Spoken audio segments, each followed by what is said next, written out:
আমাদের কাছে মাদারীপুর থেকে ওনার আর্থ্রাইটিসের প্রবলেম নিয়ে উনি দীর্ঘ 4 বছর যাবৎ আর্থ্রাইটিসের ব্যথা নিয়ে ভুগছেন। আজকে আমরা 3টা সেশন চলতেছে, তাই না? একটু হাতটা দেখেন তো, হাতটা ফুলে যায় হাতের ব্যথার কারণে। ইঞ্জেকশন দিয়েছেন আগে কখনো?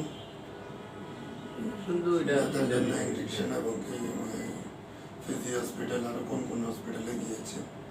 তার আগে ওনার ব্যথাও কমে নাই, কিছুই হয়নি। আজকে আমরা 4টা সেশন, তাই না? 3 দিন চলতেছে। এখন কেমন লাগতেছে আপনার কাছে 3টা সেশনে? হাতটা একটু মুখ করেন তো, ব্যথা একটু কমে আবার বাড়ে। হ্যাঁ,